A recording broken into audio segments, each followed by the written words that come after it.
नमस्कार साथियों, स्वागत है आप सभी का इक्लो पीसीएस में। और अब जो हिजाब वाला इशू है कर्नाटका का, वो इंटरनेशनल हो चुका है। इंटरनेशनल मीडिया उसको कवर कर रही है। इसके अलावा आप देख सकते हैं, ये है मलाला यूसुफजई, जो कि नोबेल प्राइज़ विनर हैं। इन्हें शांति का नोबेल मिला था 2014 में।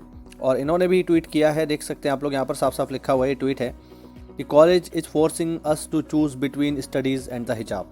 ये इनका ट्वीट है। और ये एक पाकिस्तानी सोशल एक्टिविस्ट हैं। हालांकि अब ये पाकिस्तान में नहीं रहती हैं, क्योंकि पाकिस्तान से इन्हें भगा दिया गया। तालिबान ने इनमें गोली मार दी और तब से ये पाकिस्तान छोड़ चुकी हैं। आज के समय में ये लंदन में रह रही हैं, मतलब इंग्लैंड में रह रही हैं। और इन्होंने जो है ट्वीट किया है इस मुद्दे को लेकर।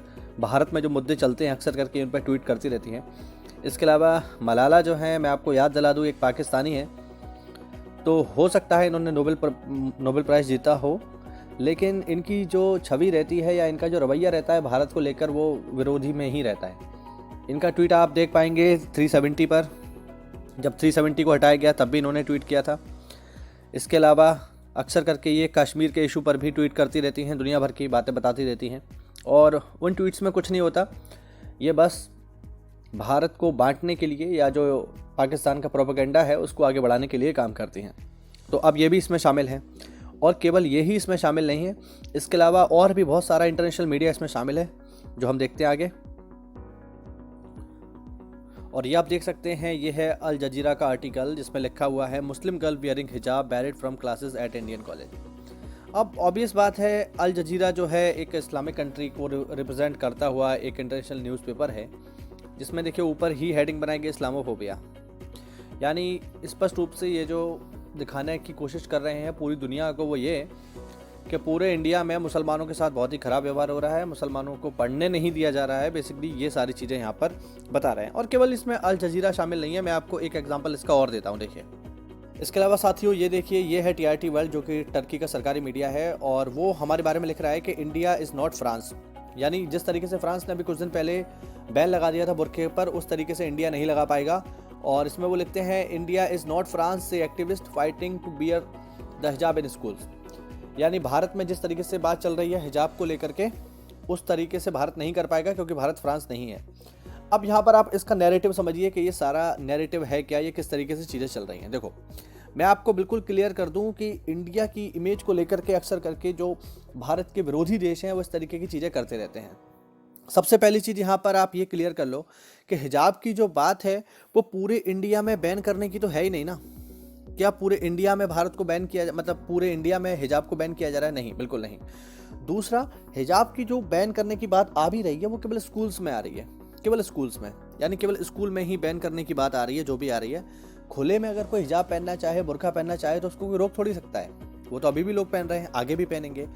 तो सबसे पहली चीज़ तो ये कि ये जितना भी मीडिया है वो भारत को कुछ इस तरीके से पोर्ट्रे कर रहा है कि इंडिया में हर जगह पर हिजाब पहनने पर रोक लगा दी गई है, हिजाब नहीं पहन सकती जो मुस्लिम महिलाएं हैं। तो ऐसा बिल्कुल भी नहीं है, हम सब लोगों को पता है। लेकिन पूरी दुनिया में हमारी इमेज को इसी तरीके से बताया जा रहा है जैसे हमने पूरे इंडिया में बैन लगा दिया है हिजाब पर। तो पहली बात तो ऐसा है नहीं। दूसरी बात, ये जो हमारी सो कॉल्ड, जिन्हें हम कहते हैं ये बुद्धिजीवी हैं, जैसे मैं नाम लेना चाहूँगा यहाँ पर मलाला का, ये बुद्धिजीवी कम और देखा जाए तो कहीं ना कहीं ये प्रोपेगेंडावादी मेरे को ज़्यादा लगते हैं। क्यों?